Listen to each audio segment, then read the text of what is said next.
sourd qui n'entend rien du tout. Tu t'en fous de Dieu, tu te moques de sa Bible, mais un jour, tu couleras des larmes pour tout cela.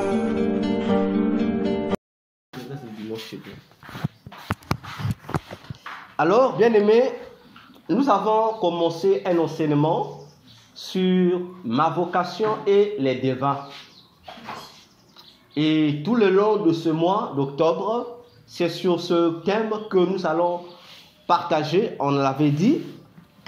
Alors, nous avons déjà eu à aborder plusieurs paramètres de ce thème.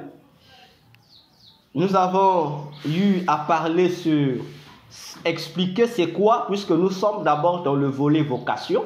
Nous n'avons pas encore touché le volet des devins.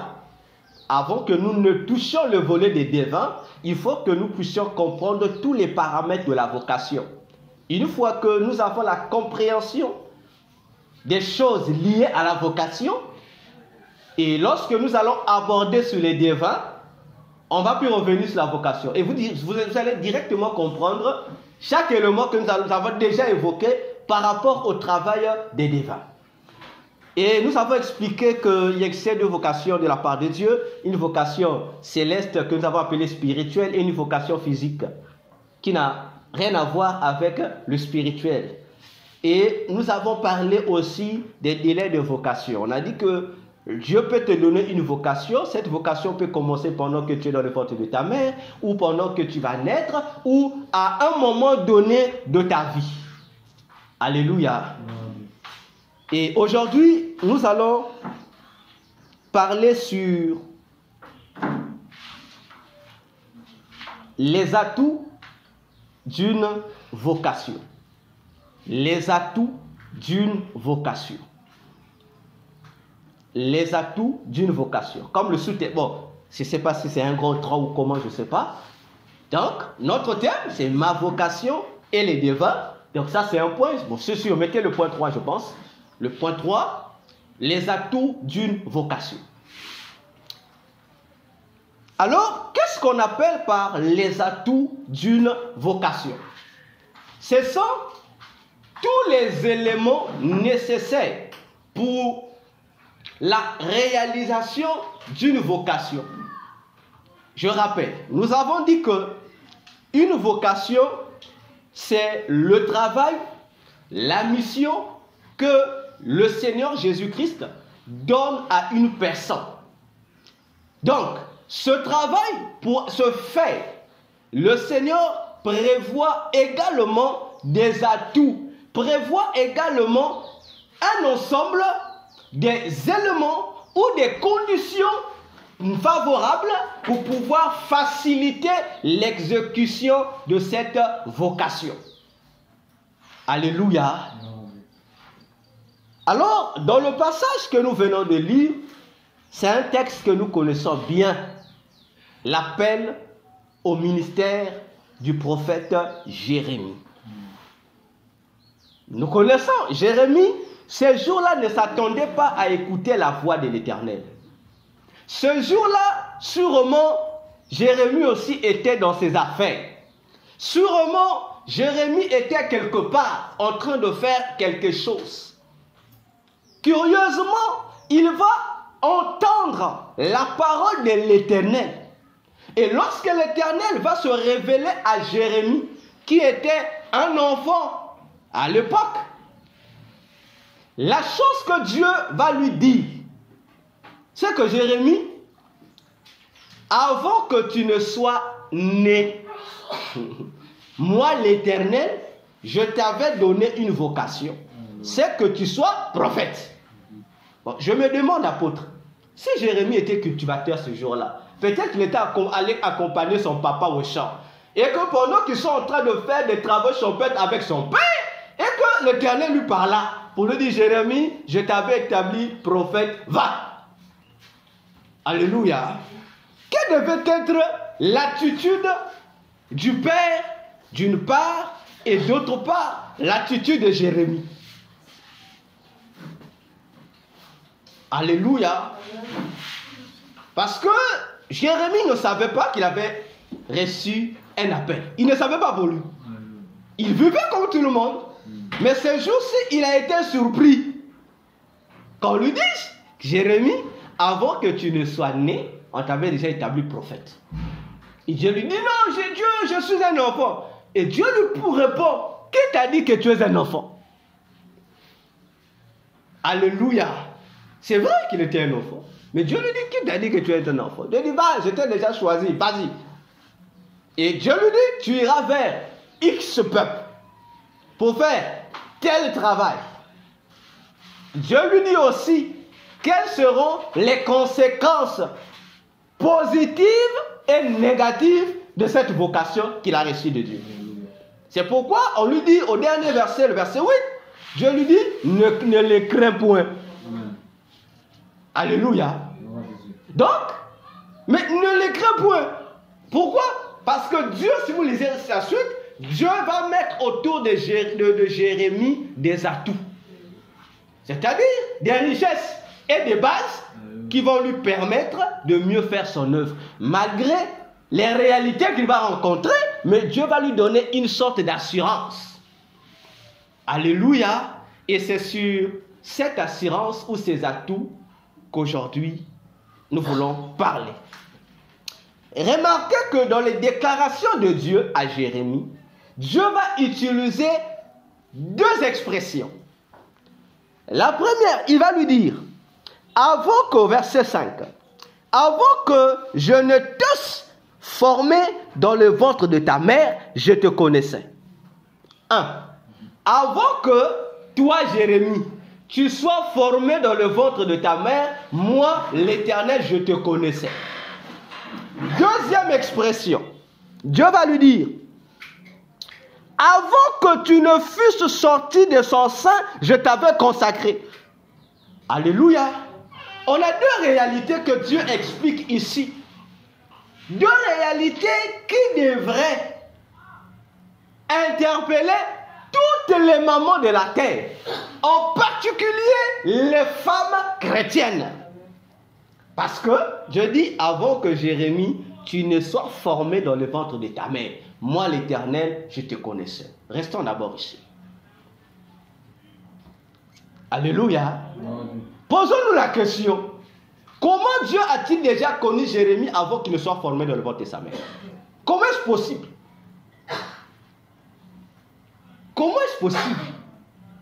Les autres diront, bon, comme c'est dit, hein, c'est raconté, c'est enseigné. Avant que nous ne naissions sur la terre, nous sommes d'abord des esprits auprès de Dieu. Alléluia. Dieu de la Bible ne connaît pas cette histoire. Non. Pour comprendre la base de Dieu, il faudrait que nous répartions, voir la science que Dieu lui-même a établie, qui gère la naissance d'un enfant dès son entrée jusqu'à sa sortie. Alléluia. Ça d'avait. Tu connais non, comment ça se passe, non? Avant que l'enfant ne soit formé dans le ventre de sa mère, l'enfant est d'abord quelque chose. Avant que l'enfant ne soit formé pour devenir enfant, l'enfant est d'abord quelque chose dans le ventre de sa mère. C'est-à-dire, lorsqu'il y a appelons ça, les enfants, appelons ça adoration. Lorsqu'il y a adoration entre papa et maman, papa donne son offrande, maman aussi donne son offrande, et cette rencontre-là entre l'offrande de papa et l'offrande de maman, à l'intérieur de maman, ça crée une fusion.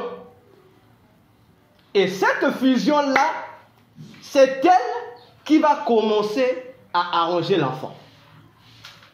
Alléluia. C'est-à-dire, le spermatozoïde, libéré par l'homme, va aller rencontrer l'ovule, libéré par les ovaires de la femme. Et la rencontre-là va créer quelque chose. Jusqu'à là, l'enfant n'est pas encore formé, mais ça va créer quelque chose. Et cette chose qui est créée est appelée dans le domaine de la médecine, on appelle ça un œuf.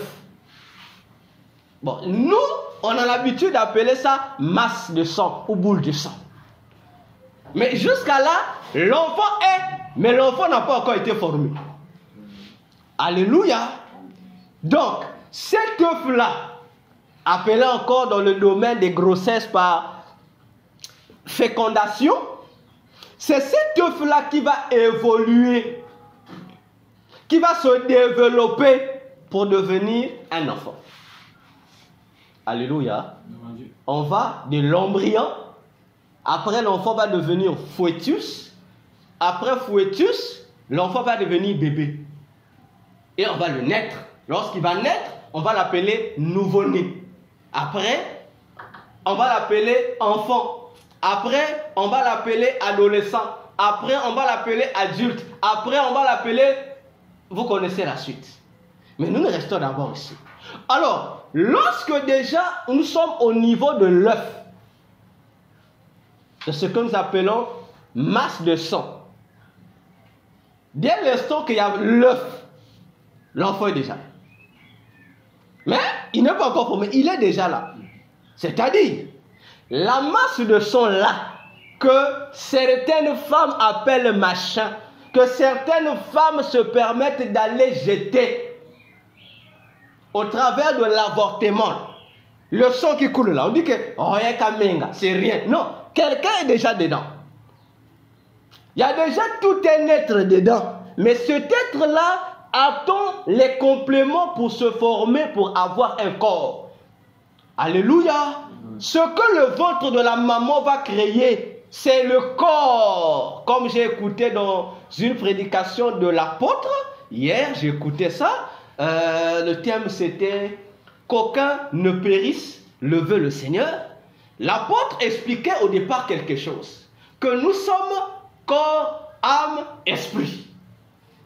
Alléluia. J'ai suivi ça, j'ai suivi cet enseignement-là. Donc, la partie corps, c'est la partie que le corps de la femme crée par rapport au mécanisme que Dieu lui-même avait établi dans les entrailles de la femme. Mais l'âme et l'esprit, ils sont créés par Dieu lui-même. C'est pourquoi dans Zacharie 12, verset 1, Zacharie 12, verset 1, Dieu dit que, il dit, c'est à l'intérieur de l'homme que lui, Dieu, forme l'esprit de l'homme. Alléluia. Donc, pendant que l'enfant est encore œuf ou masse de sang dans le ventre de sa mère, pendant que le monde entier ne se contente qu'à voir le sang, pour Dieu, à l'intérieur de ce sang, il a déjà mis l'esprit de l'enfant et en même temps l'âme de l'enfant. Les deux éléments, comme disait l'apôtre dans cet enseignement-là, sont déjà là réunis dedans. Mais l'élément qui manque, c'est simplement la partie corps qui sera formée par le corps de la maman. J'espère que c'est clair, hein?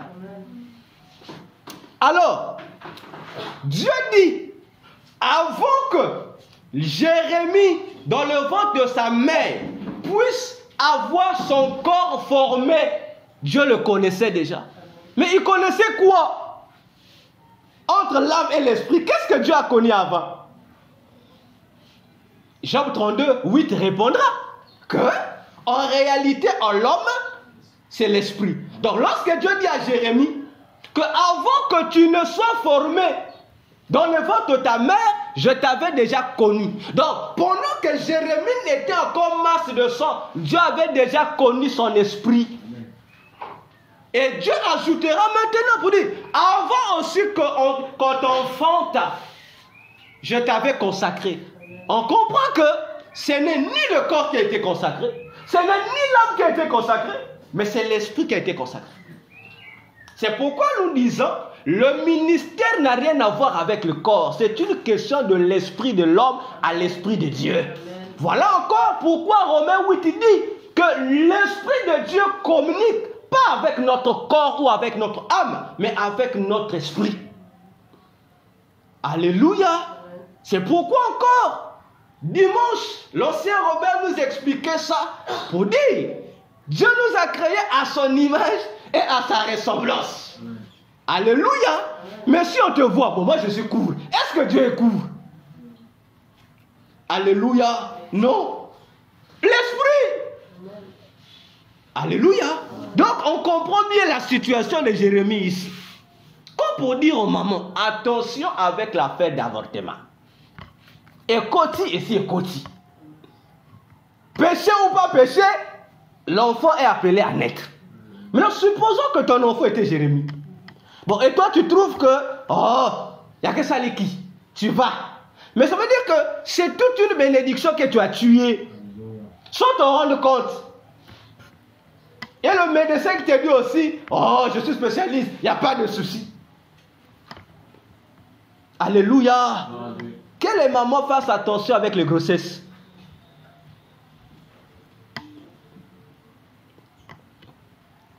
Alors, bien aimé dans le Seigneur, puisque c'est Dieu qui met la vocation dans l'esprit, et Dieu aussi réunit dans le même esprit ces atouts-là pour rendre conforme la vocation qui doit être pratiquée.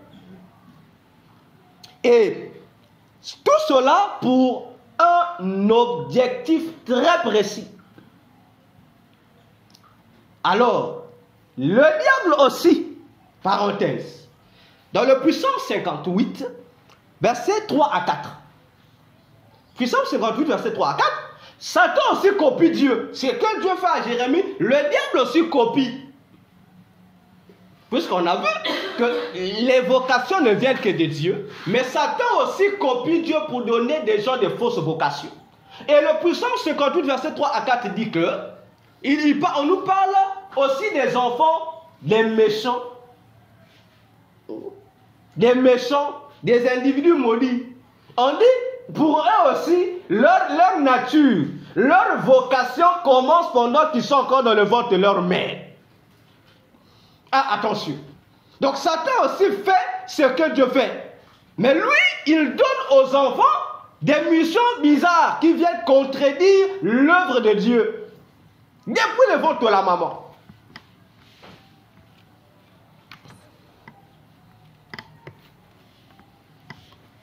Pour dire quoi?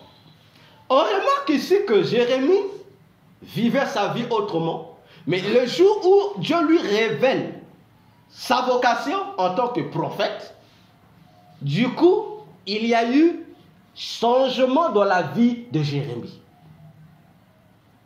Jérémie avait une femme, il avait des enfants. Donc il avait une petite famille aussi. Petite famille qui sera tuée aussi, juste à cause de la vocation qu'il a reçue.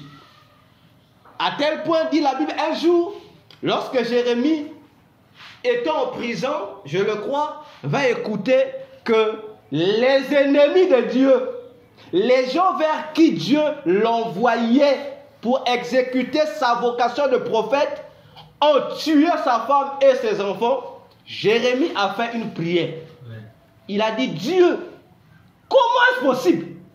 Moi, Dieu, moi, Jérémie, je me sacrifie pour ton œuvre et que tu permettes que ma femme et mes enfants soient tués. Nous aussi, nous lisons ces questions-là. Et il dit, Dieu, là où je suis, je ne veux plus jamais parler de ta part. Jérémie, il dit, Dieu, en tout cas,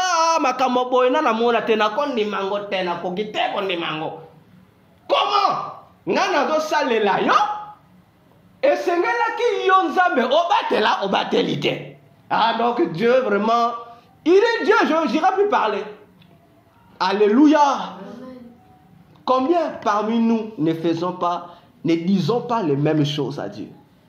Lorsque certaines situations difficiles et très difficiles nous arrivent. On dit Dieu, je fais ceci. Oh Dieu, mais comment? Dieu, attention bien-aimé. Dieu n'était pas loin. Jérémie a parlé, il a fini.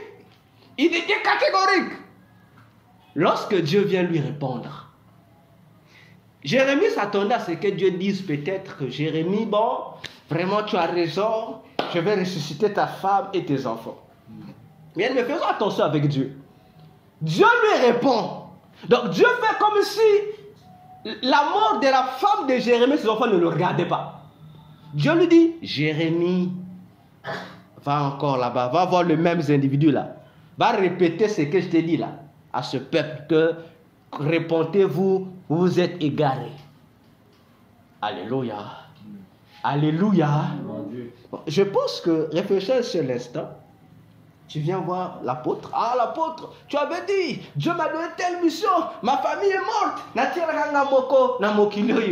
L'apôtre te dit, ainsi parle l'Éternel. Va encore voir les gens là. Répète, on dit, Dieu a dit, répondez-vous. Je pense que tu risques même de taper l'apôtre. Hein. Parce que quand tu veux l'apôtre, comme non, l'apôtre, tu vas dire tout ce que tu voudras dire et tu viendras plus ici. Alléluia. C'est du vrai apôtre vous là. On va donner tous les raisonnements que nous donnons là. Comment ça?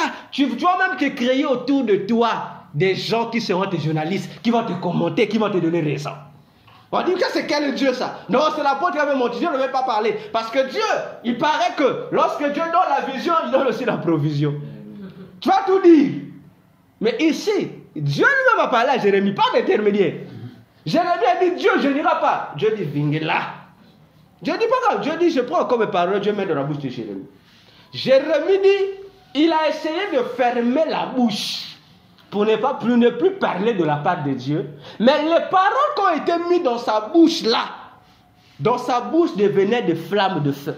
Donc c'est comme si on lui avait mis les cailloux de feu dans la bouche. Jérémie dit, je ne peux pas me taire.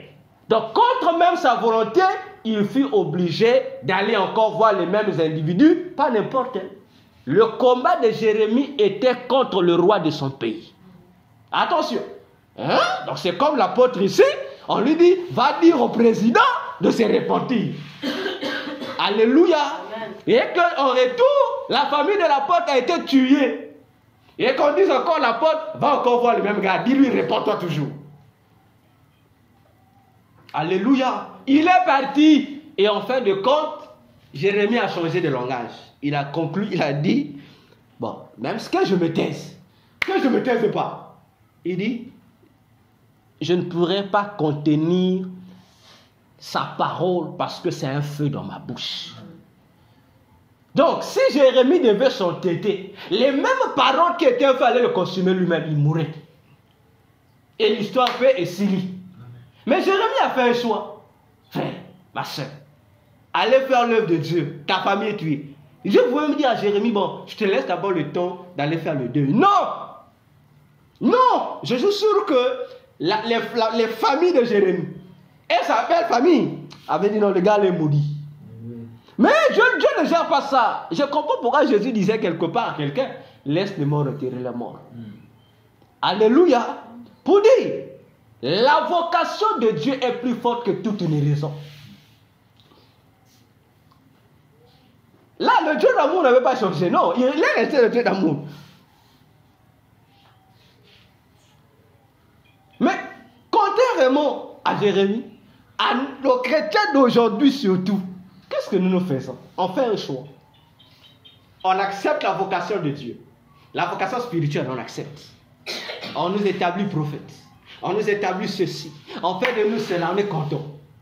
Mais, ce que nous faisons, c'est quoi? C'est que les chrétiens, dont leur responsabilité sur cette terre n'implique pas trop leur vocation céleste dans les autres vocations. C'est-à-dire, en tant que chrétien, on verra que le chrétien, dans sa vocation physique, dans son boulot physique, il n'aime pas ingérer Dieu dedans. On laisse Dieu à l'écart. Et il y a même des chrétiens courageux qui disent, yeah, Dieu à côté. Non, ici vraiment, Dieu n'est pas ici. Là, je mets d'abord Dieu de côté. Chrétien, tu mets Dieu de côté. Alléluia. Mais pendant que nous chrétiens nous agissons ainsi, de l'autre côté, Ceux qui ont reçu des vocations du près du diable, dans leurs activités physiques, ils ajoutent leur vocation spirituelle. Donc, Église, si tu réalises que tu as une vocation céleste, apprends à impliquer cette vocation dans toutes tes responsabilités. Parce que entre ta vocation céleste et ta vocation physique, celle qui a plus d'influence, c'est la vocation céleste. C'est-à-dire la vocation spirituelle.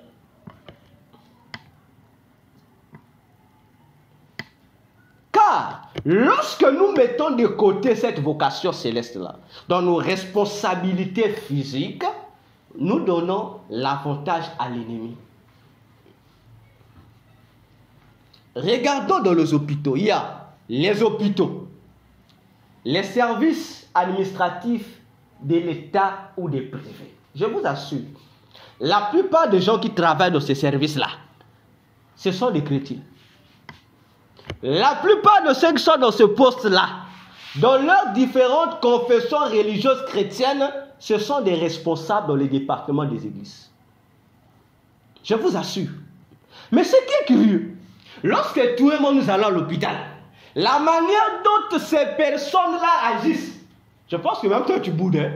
Tu dis que ça me l'a fait. Alléluia, il y a un problème. Il y a un problème. Parce que l'administration où on retrouve plusieurs chrétiens, on devait retrouver l'amour de Dieu là-bas. Dès que tu rentrais à l'hôpital, même si, peu importe, même si tu venais sans argent, le fait seulement que tu regardais le personnel, ça ne te donnait jamais l'espoir. Mais malheureusement, lorsque tu vas, bon, même si tu as tes milliards, l'impression qui t'accueille, ce n'est pas une impression qui glorifie Jésus. Pourquoi? Parce que là-bas, les chrétiens qui travaillent là-bas prennent les vocations célestes, ils mettent de côté. Ils prennent les vocations physiques, ils mettent au devant. Voilà le danger. Parce que là, on dit non, là c'est César. Mais attention, Dieu dit, donnez à César ce qui est à César, à Dieu ce qui est à Dieu. Mais toutefois, Dieu doit être au-dessus de César. Alléluia. Parce qu'au ciel, comme je l'ai dit ici, lorsque Dieu te regarde sur la terre, Dieu voit ton esprit à quelle casquette il va ses cieux. Toi, tu vas lui présenter la casquette de ton corps. Non, ton corps est un péché. Mais ton esprit est quoi? Ce que ton esprit est, c'est ce qui caractérise la vocation céleste que tu as reçue. Jérémie marchait, on ne sait pas il était qui. Mais ce qui est vrai, c'est que Jérémie était aussi quelqu'un. Dans le quartier, on le connaissait. Mais, dans sa vocation céleste, on savait que c'était un prophète. Et entre sa vocation terrestre et sa vocation céleste, ce qui dominait, c'est la nature du prophète. Alléluia. Église, est-ce que ça va? Amen. Apprenons à impliquer nos vocations spirituelles dans nos vocations terrestres. C'est ce qui va montrer, comme disait Jésus, il dit à ses disciples, si vous m'aimez, gardez mes commandements. Alléluia. Et il dit, si vous gardez mes commandements, donc vous devez vous aimer les uns les autres, comme moi-même je vous ai aimé. Il dit, c'est à cela que le monde reconnaîtra que vous êtes mes disciples. Amen. Maintenant, si toi tu dis, ah ouais, vraiment, ici il faut mettre Dieu de côté. Ici on met la Bible de côté. Non, ici c'est le travail. Maintenant, comment là-bas au travail, on va reconnaître que toi tu es disciple de Jésus? Comment? Parce que là-bas tu te transformes. Là, si tu n'es plus disciple de Jésus là-bas, tu es disciple de qui? Alléluia. Tu es disciple du diable. Parce que tu dis quelqu'un à Dieu que, ah ouais, ici, je ne suis plus né de nouveau. Ici, je retourne au vieux homme. Alors qu'en tant que chrétien, partout où nous sommes, on doit montrer que nous sommes chrétiens. Bon, il y a des gens qui ont peur. Hein? Ah, si je montre que je suis chrétien. Il y a même des chrétiens qui ont peur de sortir leur Bible dans leur lieu de travail. C'est ça, bon, pendant les heures de service, d'accord. Mais la pause existe.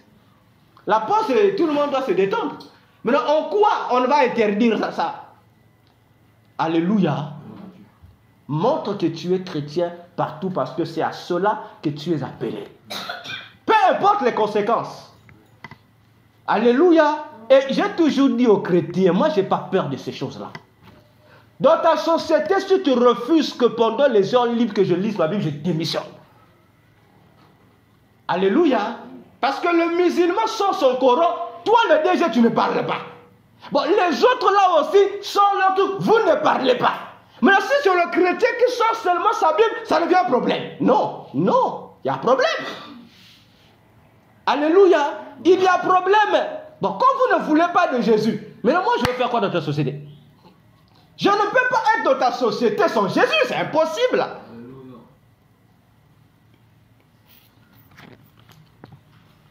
Donc, la vocation céleste fait de toi un homme nouveau. Regardez, on va prendre deux rois dans la Bible. Pas les versets, non. Deux rois dans la Bible.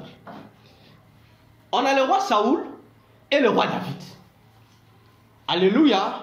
Le roi Saoul reçoit une vocation céleste mais terrestre. On l'établit roi. Mais il reste Saoul. Il reste le roi. L'autre, David, on l'établit aussi roi, tout comme Saoul, mais à la différence, c'est que David reçoit une vocation terrestre et une vocation céleste. On le fait aussi prophète. Alléluia. Il a quelque chose que Saoul n'a pas. Mais Saoul, comme il n'était pas spirituel, il était focalisé sur sa vocation terrestre. Dieu a tout fait. Lisez bien la vocation de Saoul. Dieu a tout fait pour amener Saoul à non seulement demeurer dans le physique, mais être aussi spirituel. Mais Saoul n'a pas compris. La royauté lui donnait des vertiges. Il quitte Samuel. Samuel dit, va là-bas. Tu vas voir l'assemblée des prophètes qui prophétisent. Mais pourquoi on l'envoie au milieu des prophètes? C'est pour que lui aussi comprenne la spiritualité. Il arrive, la Bible dit que l'Esprit Saint le saisit. Il commence à prophétiser. Mais après, il est resté Saoul. Il y a un problème. Pourquoi? Parce que dans son cœur, il ne voyait plus autre chose. Dans son cœur, il ne voyait que l'élévation de la royauté. Alléluia. Mais David, lorsqu'on l'appelle à la royauté, malgré qu'il est roi, mais David mettait toujours la fonction spirituelle au-dessus de la royauté. Il avait d'abord compris qu'avant d'être roi, il faut d'abord que je sois prophète. Voilà pourquoi Dieu dira, David, l'homme selon mon cœur. Parce que l'homme selon le cœur de Dieu, c'est cet homme-là qui comprend la primauté de la spiritualité sur le physique. C'est pourquoi David n'allait pas en guerre bêtement, comme Saoul. David, avant d'aller en guerre, même si tu venais l'attaquer, qu'il ait raison, qu'il ait tort, il allait consulter Dieu. Dieu, devrais-je aller ou pas? Mais Saoul, comme il était guéri, faut pas blaguer avec le guerrier. Il y allait. L'Éternel a dit, allez, allons-y. Il ne consulte pas pour le Dieu. Il va consulter que Dieu, s'il rencontre un obstacle, il cherche Dieu. Mais David, avant d'aller, il consulte d'abord Dieu. Si Dieu dit non, lui aussi, il arrête, il ne va pas. Alléluia. Voilà l'homme qui a compris la valeur de la vocation céleste. Alléluia. Je prends encore un deuxième exemple. Prenez quelqu'un, notre Seigneur Jésus-Christ. Alléluia. Marie et son père Joseph connaissaient que cet enfant avait une vocation céleste. Ils savaient que cet enfant était le Messie. Mais ce qui est curieux, lorsque Jésus a grandi, Joseph va aussi donner à Jésus une vocation terrestre. Comme Joseph, le père, il était charpentier. La Bible dit dans Marc 6, versets 1 à 3, Marc 6, 1 à 3, la Bible déclare que Joseph a aussi donné le même métier à Jésus. Et dans le quartier, tout le monde dans le quartier, les voisinages ne regardaient pas Jésus comme Messie. On le regardait comme charpentier. Alléluia. Mais alors que depuis la naissance, les deux parents, papa et maman connaissaient, au lieu de valoriser la vocation céleste, ils ont valorisé la vocation terrestre. Mais comment voulez-vous que les habitants de Nazareth puissent croire en Jésus? Alléluia. Mais ils ne pouvaient pas croire, voilà pourquoi ils s'étonnaient. Oh, mais c'est pas lui qu'on voit ici. C'est pas lui la porte de la vie qu'on voit. Oh non, oh, il est venu à la porte. Oh, laissez. Alléluia. Parce que les parents dès le départ n'ont pas fait le boulot qu'il fallait. Présenter d'abord l'identité spirituelle du Fils plutôt que l'identité physique. Alléluia. Non, que les parents fassent attention. Alléluia. Vous savez, une vocation, c'est un projet. Une vocation, c'est un projet. Et lorsque nous parlons du projet, nous parlons de quoi? Nous parlons de l'ensemble des plans que nous voulons établir pour la destinée, la vie de notre enfant. Or, lorsqu'on parle d'un projet ou d'un plan, c'est le fruit de quoi? C'est le fruit d'une sagesse. C'est ça la sagesse. Parce que la sagesse, c'est la capacité de sonder les choses pour déterminer leur importance. Alléluia. Et c'est ce qui fait la différence entre un sage et un homme intelligent. L'homme intelligent fait quoi? Lui, il étudie seulement les choses qui sont là. Mais le sage rentre dans une étude profonde que l'homme intelligent ne peut pas faire. C'est pourquoi si vous remarquez dans nos villages, par exemple, vous allez voir que lorsqu'il faut construire des routes, on appelle les intellectuels, les hommes intelligents. Mais lorsqu'il faut régler les affaires, les conflits, on n'appelle pas les hommes intelligents, on l'appelle les sages. Et là où les sages sont réunis, si tu n'es pas sage, tu ne vas pas comprendre ce qu'ils se disent entre eux. Parce que les sages ne parlent pas comme les hommes intelligents avec le beau français, avec des expressions dures, non. Les sages parlent avec des expressions simples, mais ils parlent souvent en parabole. Et vous, si tu es dans l'assemblée de ça, tu risques de rien comprendre. Quelqu'un te dit, il a fini de parler. Alléluia. Mais du coup, toi qui es dans l'assemblée, tu vas se voir comme ça.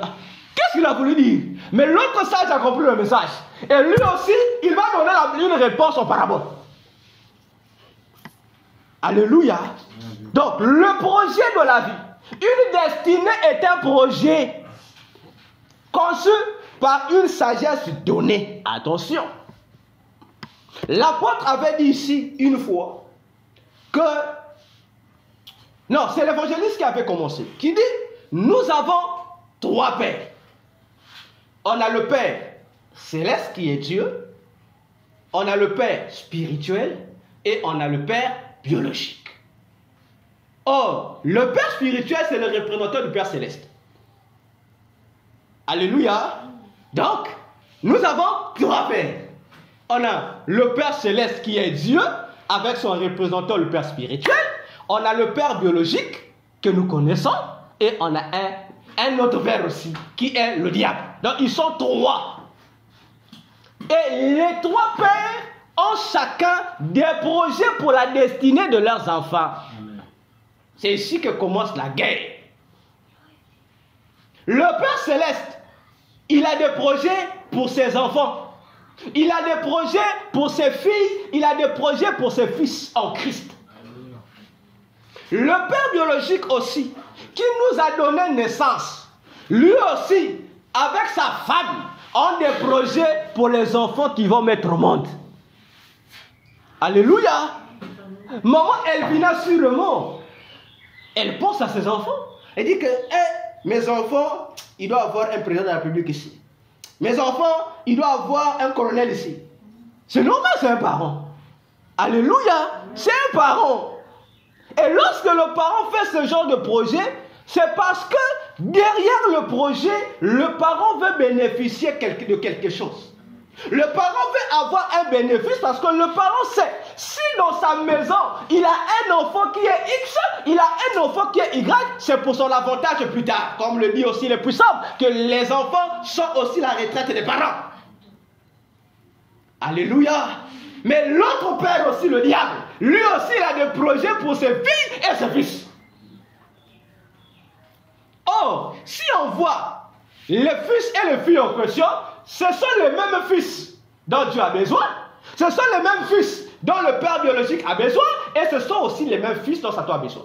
Donc, une seule personne, mais qui a 3 projets de vie différents.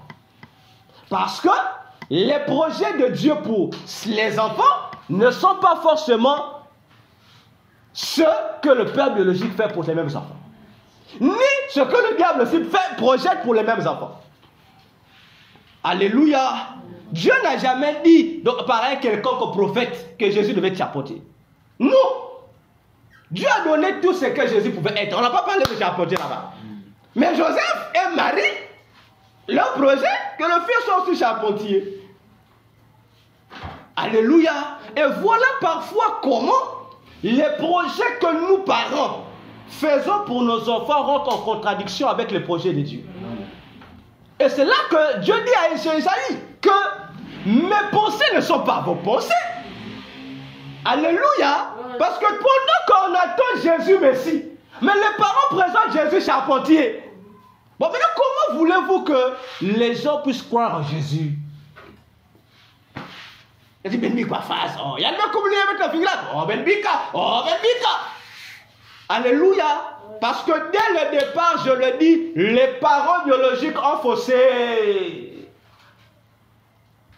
Faisons attention avec les vocations célestes de nos enfants reçus de Dieu. Apôtre, s'il te plaît, Jacques 3, verset 15. Jacques 3, 13 à 15, pour qu'on comprenne mieux.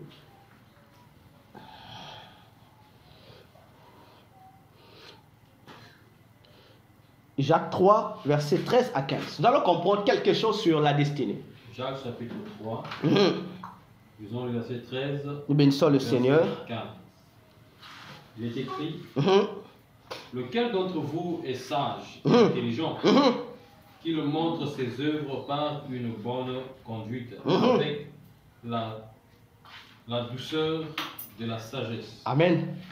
Mais si vous avez dans votre cœur un zèle amer et un esprit de dispute, ne vous glorifiez pas et ne montez pas contre la vérité.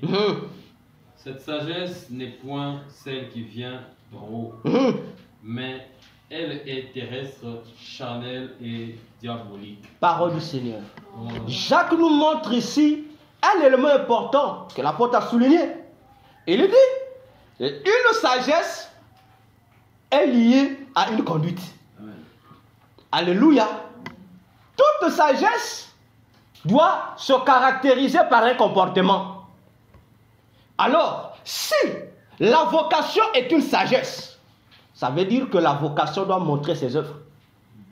Et on dit ici qu'il y a une sagesse qui appartient à Dieu. Automatiquement, la sagesse de Dieu a des œuvres. Si c'est pour l'homme, on dit c'est terrestre et charnel. Mais on dit c'est diabolique. Attention. Attention. Je dis et je répète encore. Maman, papa, ou toi-même, si tu ne connais pas jusqu'en ce jour-ci, quelle est ta propre vocation céleste? Ou quelle est la vocation céleste de tes enfants? J'avais donné 2 moyens. Va voir Dieu, va prier, que Dieu te révèle. En vertu de Jérémie 33:3. Invoque-moi, je te répondrai. Je te ferai connaître les choses cachées que tu ne connais pas. Maintenant, si tu trouves que il n'y a pas de réponse, Dieu te donne une autre solution. En vertu de 2 Chroniques 20, je pense. Il dit, confiez-vous à l'Éternel, vous serez affermis. Mais en ses serviteurs, les prophètes, vous réussirez. Viens voir ton père spirituel, l'apôtre là. Dis l'apôtre, en tout cas l'apôtre, moi je veux connaître. Quelle est la vocation céleste à laquelle moi d'abord, j'ai été appelé, et mes enfants aussi. Alléluia. Entre parenthèses. Vous savez pourquoi les chrétiens, on vient consulter nos pères spirituels, les hommes de Dieu, lorsque nous avons des problèmes. Lorsqu'on a des problèmes physiques, on vient chercher l'homme de Dieu. pour avoir des résultats physiques. Mais lorsqu'il s'agit des choses spirituelles, on ne vient pas voir les hommes de Dieu. Lorsqu'on a besoin de mettre au monde, en tout cas, on vient voir l'homme de Dieu. L'homme de Dieu, voilà, je suis bloqué, je suis ceci, on dit tout. Mais lorsqu'on dit, ici, ce n'est pas une question de Satan. Ce n'est pas une question de chasser un démon quelconque. On dit, viens, on ne vient pas. Bon. C'est quand même paradoxal, hein? Alléluia. Non, on ne peut pas seulement consulter Dieu lorsque le diable nous attaque. Non, Dieu est notre Père. On doit le consulter. Je dis même, au lieu de ça, vous venir consulter Satan nous attaque. Non, on doit apprendre à consulter Dieu même lorsque Satan ne nous attaque pas. On n'est pas obligé de toujours venir, Dieu, tu sais, j'ai tel besoin. Non, non, non, non, non. Apprenons aussi, dit Dieu, je veux savoir, est-ce que depuis le vote, ma mère, tu avais choisi? Bon, si tu avais choisi, c'est pour quel service? Le dimanche, on lui a dit, si, hein, qu'est-ce que toi tu fais pour Dieu? Alléluia. Qu'est-ce que tu fais? Papa Robert a dit, oh, j'ai aimé la prédication. Il a dit, bon, peut-être que tout le monde ne se souvient pas de la prédication de la même manière, hein? Il a insisté, il dit, nous sommes de Dieu. Nous sommes de Dieu. Maintenant, la question que je te pose, lorsque tu es Dieu, quelle est la fonction de Dieu? On dira Dieu a plusieurs fonctions. Mais dans plusieurs fonctions, la fonction primordiale de Dieu, c'est le spirituel. Alléluia. Alléluia. Parfois, toi, tu as l'église, tu es protocole. Ah oui, ça existe, je vous assure. Tu es protocole, tu sers, oui. Mais parfois, Dieu, lorsque Dieu te voit, ta vocation, ce n'est pas au protocole, c'est autre chose. Alléluia. Viens voir ton pasteur. Papa, moi je veux connaître, c'est sérieux. Quelqu'un m'a posé la question. Dis donc, tu passes la vocation de céleste, tu connais tes vocations. J'ai dit, je connais, je peux te les citer. Je peux te les citer. Je sais à quoi Dieu m'a appelé. Et je peux te les citer. Je connais. Bon, si plus tard ça va s'ajouter, ceux qui vont s'ajouter plus tard, ça part. Mais ceux dont je connais et je les applique. Alléluia. Frères, sœurs, cherche à connaître ta vocation céleste. C'est à ça que le ciel va te payer. Si tu ne fais pas ça, tu rentreras pour au ciel, mais tu ne seras pas payé. Tu n'as pas de récompense. Alors, parmi les atouts que Dieu nous donne pour nous amener à mieux accomplir nos vocations, parmi les atouts, c'est-à-dire les bénédictions qui accompagnent nos vocations, parmi ces bénédictions, il y a 3 catégories de grandes bénédictions que Dieu nous donne à notre esprit. Et ce sont, j'appelle ça souvent des bénédictions personnelles. Il y en a 3 groupes. Vous avez le premier groupe. Vous avez ce qu'on appelle les étoiles. Deuxième groupe, on les appelle les richesses brutes. Et troisième groupe, nous avons les dons spirituels, autrement dit, les dons du Saint-Esprit. Alléluia. Il y en a 3 qui sont insérés dans notre esprit. Il y en a 3. La troisième catégorie, les dons spirituels, tu peux naître avec, mais attention, ça, ce sont des cas exceptionnels. Mais, pour avoir les dons spirituels du Saint-Esprit, là, on demande un principe donné. Il faut accepter Jésus comme Seigneur et Sauveur. Là, tu as part à ces dons-là. Mais les 2 autres catégories, les étoiles et les richesses brutes, Dieu les donne à tout le monde. Tout le monde. Donc, dès que tu nais, en tant que païen ou chrétien, Dieu donne ça à tout le monde. Alléluia. Et ce soir, nous allons commencer avec les étoiles. Je crois qu'on ne va pas finir. Il est quelle heure déjà? 27, bien là. Nous allons débuter avec les étoiles. Sûrement, nous l'entendons. Nous écoutons l'étoile, l'étoile, l'étoile. On a volé l'étoile du X, on a volé l'étoile, on a volé l'étoile. On écoute souvent. Alléluia. L'apôtre, tu vas encore nous lire dans le livre de Job.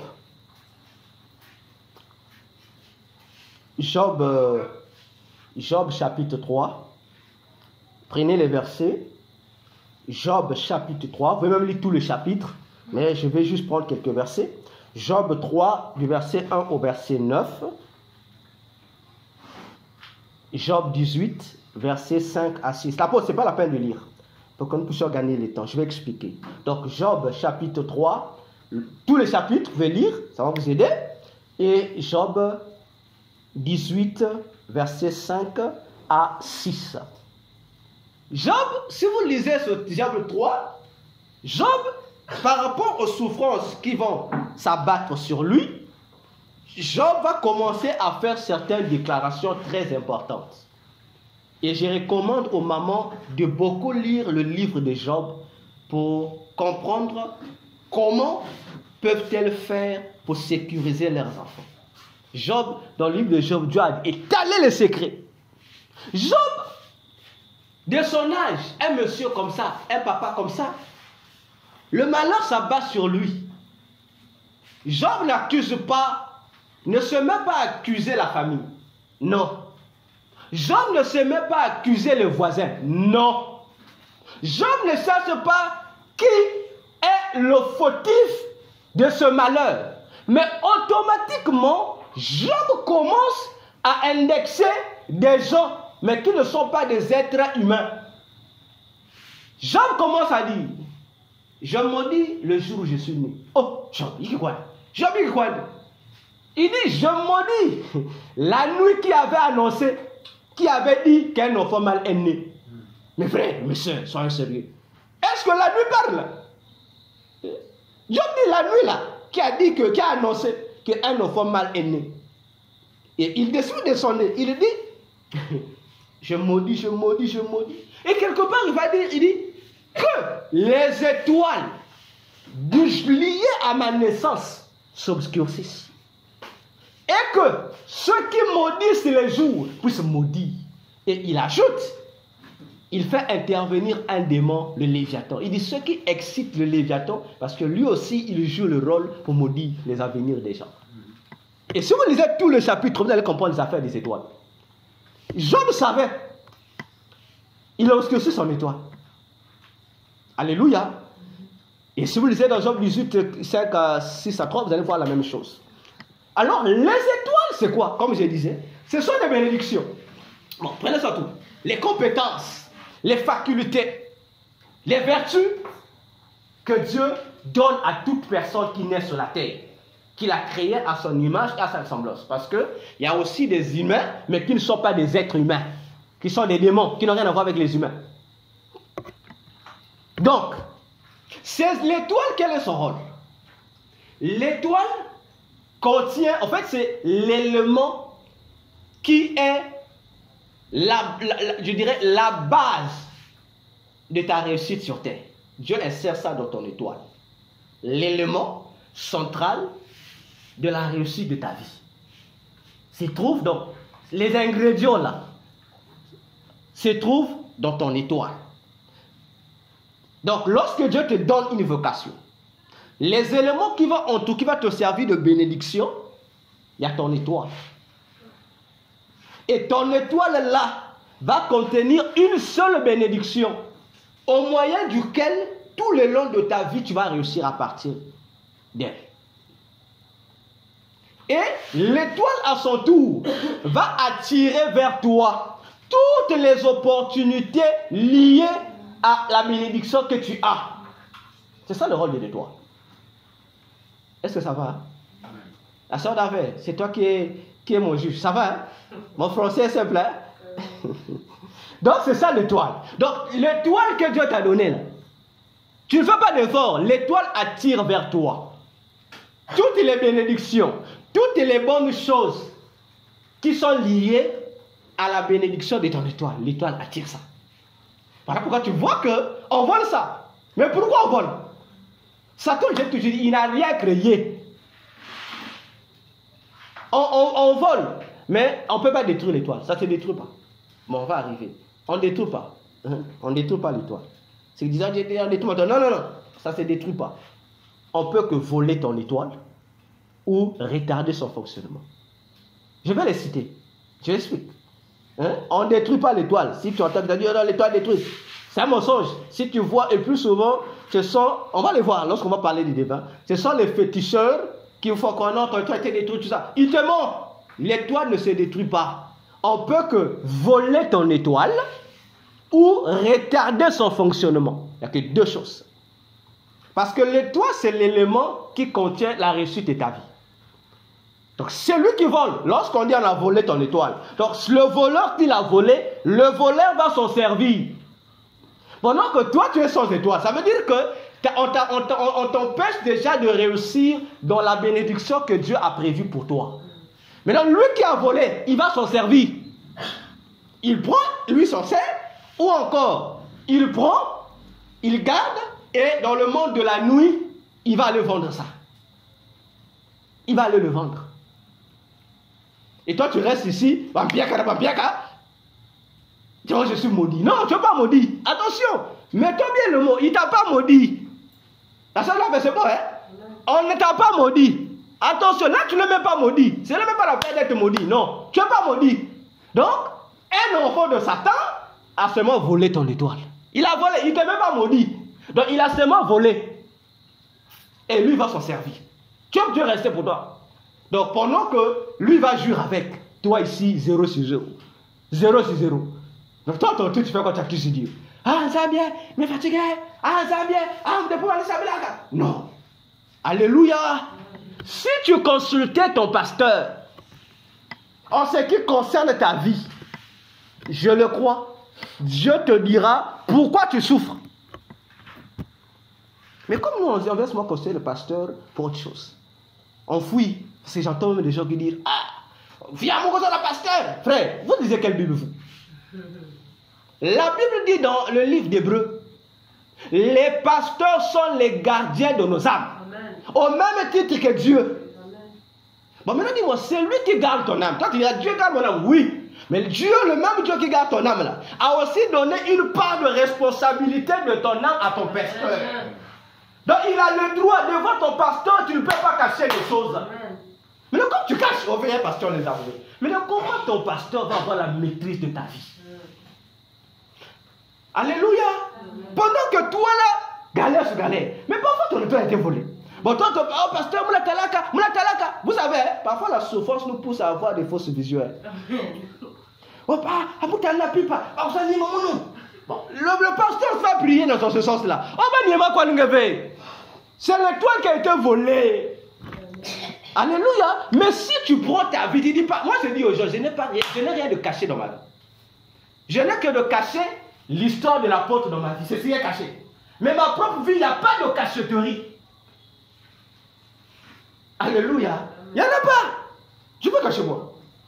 Alléluia. Mais lorsque ton père spirituel a la maîtrise de ta vie, ça veut dire qu'il lui sera difficile que les choses, que le diable fasse quoi que ce soit dans ta vie, même si tu es dans le péché. Dieu va finir par le lui dire. Amen. Mais quand vous fuyez, comment tu veux que le père puisse avoir la maîtrise? Vous savez, les pères sont comme les mères. Parfois, lorsque je vois les femmes, oh, l'enfant pleure. Toi, tu dis, mais moi, il est. Mais comment les mamans savent ces choses-là? Alléluia. Au moins qu'elle a dit là, non, l'enfant a besoin de l'eau. Mais comment, quel miracle, quelle magie les mamans font pour détecter, pour connaître les besoins de l'enfant? Alléluia.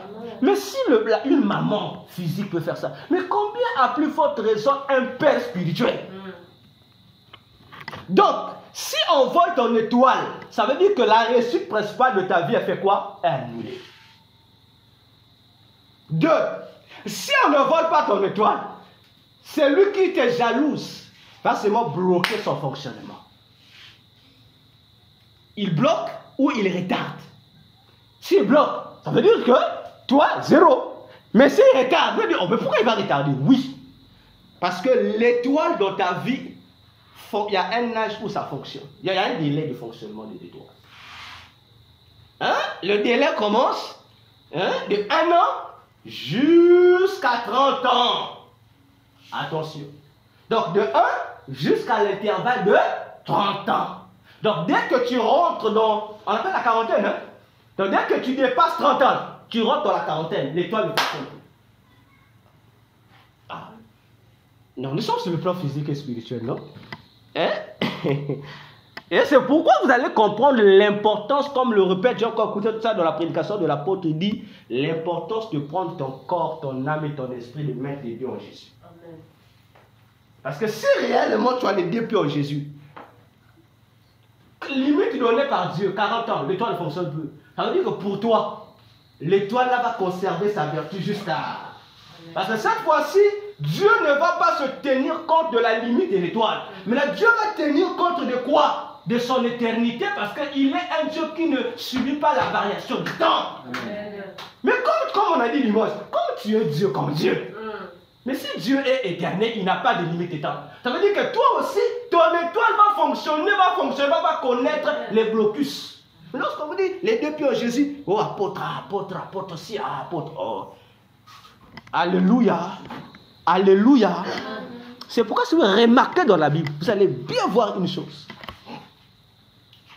Que la plupart des gens qui ont commencé à travailler, bon, prenons seulement Jésus. Il a commencé sa mission à quel âge? À 30 ans, non? Donc vous pensez que c'était pour rien? Frère, la Bible n'a rien dit pour rien. Les sorciers, les occultes savent ça. 30 ans. On dit, Jésus, dès que 30 ans, on dit, ici, tu rentres dans la dernière phase du fonctionnement. Il faut rentrer dans le ministère. Il commence. Alléluia. Alors, qu'est-ce que les occultistes font? Les devins, ils analysent. Ils disent, bon, on sait que la durée de son étoile, c'est si on fait quoi? Donc, ton étoile qui doit fonctionner, donc le délai, c'est jusqu'à la trentaine. Et qu'est-ce qu'ils vont faire? Il dit, bon, son étoile va commencer à fonctionner lorsqu'il aura 18 ans. Ah, qu'est-ce qu'ils vont faire? Ils vont faire sauter le départ. Donc, au lieu que ton étoile fonctionne à partir de 18 ans pour finir dans la trentaine, ils vont donc amener le début de ton étoile à 40 ans. Donc, lorsque tu arrives à 40 ans, c'est expiré. Donc, ça ne fonctionne plus. Et tu restes comme ça. Et plusieurs personnes dans ce monde ne voient pas la bénédiction de Dieu parce que les étoiles ont été volées ou retardées.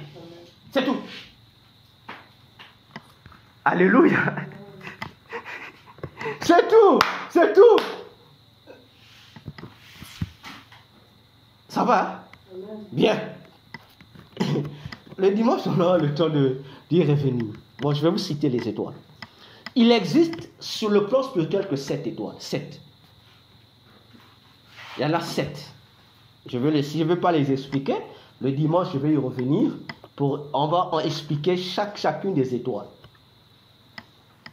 Bon, je vais les citer comme ça. Hein. Ça ne sera pas en ordre comme tel. Je vais les citer. La première étoile, c'est l'étoile du mariage. Et ici, que les mamans me suivent bien. La première étoile, bon, d'après notre liste, hein, c'est l'étoile du mariage. Cette étoile n'existe pas chez les hommes. C'est l'étoile qui n'existe que chez les femmes. Les hommes n'ont pas cette étoile. Ah, là, les mamans, c'est comme ça. Ça n'existe pas chez les hommes, c'est les femmes. L'étoile n'existe que chez les femmes. Ça va. C'est pas chez les hommes, c'est les femmes chez le mot. C'est pourquoi, je crois, Proverbe 18, 22 avait dit une phrase. Il dit que celui qui trouve une femme trouve le. L'apôtre, c'est Proverbe 18, 22. Hein? Celui qui trouve une femme trouve le. Maintenant, je te pose la question. Le bonheur là, c'est par rapport à quoi?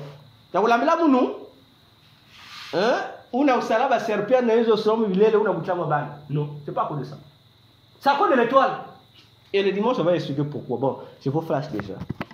Plusieurs maris sont riches ici. C'est pas eux, c'est pas leurs études, c'est l'étoile de la femme, l'étoile du mariage qui les rend riches. Parce que l'objectif de l'étoile là, c'est quoi? C'est attirer à son propriétaire les richesses, les biens. Mais alors, si toi tu as un mari, alors que l'étoile là, c'est toi qui en as. Donc c'est toi qui fais briller ton mari. Même s'il est milliardaire, lui pense que c'est son sapin. Alors que c'est ton étoile qui le fait briller. Alléluia. Alléluia. On connaît que le moment est pouvoir. Hein? Et la seconde étoile, deuxième étoile, c'est l'étoile du travail. Ici, le travail en tant que leadership, c'est-à-dire occuper un poste de commandement. Donc tu fais un travail où c'est toi qui diriges la gouvernance, etc., le travail. C'est aussi une étoile. Troisième étoile, c'est l'étoile de la fécondité. C'est-à-dire, à partir des enfants. Voilà pourquoi le diable combat la fécondité des gens. On combat ça, le diable sait. Quatrième étoile, ce sont les étoiles des voyages. Vous allez comprendre pourquoi le diable, dans ses prophéties, parle de voyage. En fait, vous pensez qu'en fait, on va expliquer ça lorsqu'on parlera des devins. Pourquoi les prophéties sont basées sur ça? Que ce n'est pas pour vous aider à jouir de votre étoile de voyage. Non, c'est pour la détruire. On va expliquer ça lorsqu'on va parler des devins. Parce que je vais donner, vous comprenez ça? Mais lorsqu'on va arriver sur les œuvres des devins, lorsqu'on va dire l'étoile de ceci, on va comprendre. On avait déjà parlé des étoiles. Quatrième étoile, je disais le voyage. Et cinquième étoile, c'est l'étoile de l'amour ou de l'hospitalité. Alléluia. Tout ça se trouve dans la Bible. C'est-à-dire l'amour. Bon, pas l'amour entre hommes-femmes, c'est-à-dire l'amour, savoir aider les gens, c'est-à-dire l'hospitalité, savoir prendre soin des gens. Il y a aussi une étoile pour ça. Sixième étoile, c'est l'étoile du commerce. Ne confondez pas l'étoile du travail et l'étoile du commerce. Le travail là-bas, c'est le leadership. Le commerce ici, c'est l'entrepreneuriat. C'est-à-dire, tu exerces un métier ou une activité donnée. Et enfin, la dernière étoile, c'est la meilleure. C'est l'étoile du ministère en Christ.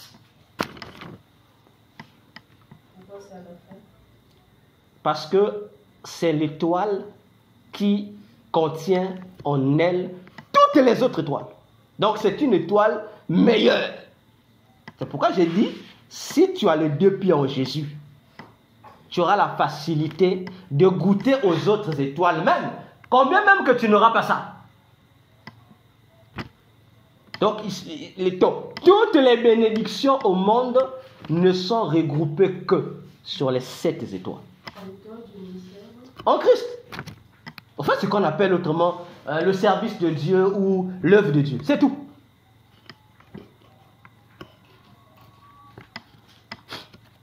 Voilà, je vais m'arrêter ici. Alors, je crois que le dimanche, nous aurons le temps. On va rentrer dans la profondeur de chaque étoile pour que tu comprennes. Et je répète, lisez le livre de Job 3, les mamans et les papas. Comme cela, lorsque tu vas plus voir ton enfant comme tu le vois comme ça, et lorsque tu vas voir Dieu, tu vas plus voir Dieu comme tu le vois comme ça. Ça va changer ta mentalité. Ouais, j'aime lorsque l'apôtre prie. Ça, tu ne suis pas ça. Je ne te vois pas. J'aime lorsque l'apôtre prie. Parce que l'apôtre, il prend son temps. Alléluia. Il dit s'il va prier pour les gens. Donc, l'apôtre fait ce qu'on appelle à l'école la description de la personne. Amen. Il va pas à pas. Il descend. Mais pourquoi vous ne suivez pas ce modèle? Pourquoi imiter ça? Tu suis parce que lorsqu'on dit au maman prier pour les enfants, ah Seigneur, protège les enfants. Ah, maman, prie bien. L'apôtre rentre, il dit Seigneur, l'école des enfants.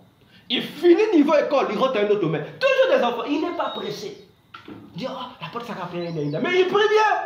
Parce qu'il prend son temps de vider son cœur sur la situation. Le mec qui sort, c'est Dieu. Il dit, Dieu, tout ce qu'il fallait dire là, l'essentiel, j'ai tout dit. Alléluia. Je dis encore, mettons du sérieux dans notre relation avec Jésus. Là encore, je n'ai pas encore touché les bénédictions spirituelles. Hein. Comme terre de Dieu. Ici, je parle ce que Dieu donne à tout le monde. À tout le monde, même le païen, il en a. Il en a, c'est naturel. Dieu a donné pour notre confort sur la terre. Mais si toi, on avait volé l'étoile, ah, tant pis. Si on a bloqué ou on a retardé, frère, sœur, tant pis. Et plusieurs, je dis, marchent comme ça. Et le dimanche, on va expliquer ces fonctionnements-là. Et qu'est-ce qui fait qu'on vole? Comment? Je vous informe, mon gros caractère là, le péché. Du moment où il est là, c'est le péché. Le péché fait qu'on te vole ça. Et pour te voler ça, ne pense pas que, comme certaines personnes que Zozak, on me les péché, toi, mon apôtre, c'est que tu appelles chance là. On va voir ça. Non, même si l'apôtre sorcier, depuis qu'il est chez lui à la maison là-bas, toi tu es ici, depuis la maison, il peut te voler ça. Il n'a pas besoin de te toucher. Non, ça c'est le mensonge qu'on nous fait quoi. Il n'a pas besoin de te toucher. Même depuis, j'ai dit, même si on est ici en Goyo, l'apôtre est en France, ça va peut te voler ton étoile. Alléluia. Et je vous dirai comment. Il va d'abord chercher le péché seulement. Avant tout, même le diable, il va d'abord chercher ton péché. Il dit, ah, le péché ici. Et c'est le péché là qui va lui donner l'ouverture de te voler l'étoile. Ou de retarder ton étoile. Tu viendras ici, on va prier pour toi, on va prier pour toi. Mais tant que le péché qui te colle, tu ne laisses pas, il n'y aura pas restauration. Alléluia. Et je répète encore. Sois l'ami de ton père spirituel. Je répète et je sais pourquoi j'insiste. Parce que plusieurs, nous ne voulons pas ça. Et le diable commence à toucher nos femmes, nos maris, nos parents. Famille. Mon frère. Et lorsque je me suis tremblé. Prenez mon exemple. Moi, je n'ai pas peur. Je réponds. Je dis, parce que il est le berger que Dieu a établi pour veiller sur mon âme. C'est lui qui va rendre les comptes de mon âme auprès de Dieu. Ce n'est pas toi. Même si tu es mon grand-père, ce n'est pas toi. Alléluia. Alléluia. J'invite l'apôtre pour un point de prière et pour la suite du programme, nous acclamons pour le Seigneur.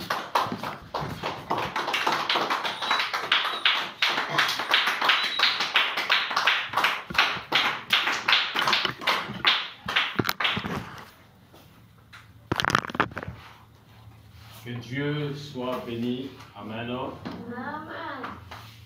Il a dit dans sa parole que son peuple périt parce qu'il lui manque de la connaissance. Amen. Je crois que ce soir, tu as écouté, bien-aimé, quelque chose de si capital. Amen. Tu as compris aussi pourquoi est-ce que tu es là ce soir en premier lieu. Alléluia. Amen. Alors c'est pourquoi nous voulons humblement et simplement dire merci à Dieu pour cette connaissance qu'il a ajoutée. Il a été dit ici, parmi les étoiles qui ont été citées, celle qui fait de toi femme. Alléluia, parce que ici ce soir, vous êtes une majorité. Alléluia. Celle qui apporte la lumière, qui apporte la gloire dans la vie de ton homme. Alléluia. Et si jamais tu pouvais t'éteindre, les choses ne marcheraient pas. Alléluia. C'est pourquoi tu vas dire à Dieu, bénis le Seigneur de ce que, au travers de toi, il fera et fait des merveilles. Alléluia. Amen. Tu vas élever ta voix et commence à rendre grâce à Dieu. C'est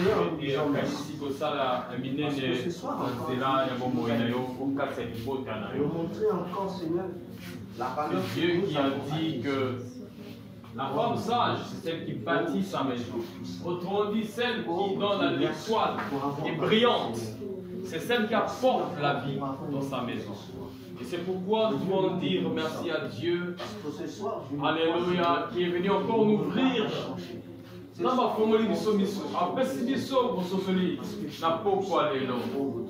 dire à Dieu merci parce que au travers de cette révélation, je prendrai maintenant soin de moi. Je prendrai soin de ma maison. Je prendrai soin de ma marche. Commence à bénir Dieu. Alléluia. Yahweh no bana osima bomo inangai no bana otambola na bobangi. Alléluia osana. Commission bote ofongoli nga lisubiso papa. Je te dis, sois conséquente. Sois conséquente et déterminée en rendant grâce à Dieu, bien-aimé. Alléluia. La parole de Dieu, notre Père, c'est aussi une lampe. Alléluia. C'est aussi une lumière. Alléluia. Sur nos sentiers. Et nous voulons dire encore merci, Seigneur. Dans le nom de Jésus-Christ. Amen. Amen. Est-ce qu'on peut acclamer notre Dieu?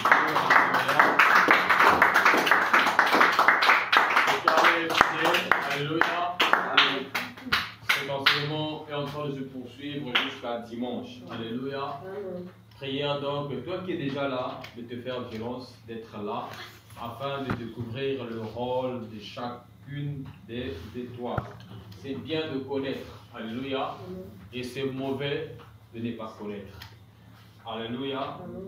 C'est vraiment mauvais. Alors, nous sommes en train d'aller vers la fin, mais on ne peut pas se séparer sans pourtant passer des annonces et communiquer. Alléluia. Nous voulons rappeler que le dimanche, c'est le dernier dimanche parce que l'apport des dons pour ce qui est de notre sœur Julie. Alléluia. Parce qu'il faille qu'on aille vers elle dimanche. Une équipe des bien-aimés, notamment le soir, qui a la responsabilité, va bien s'organiser.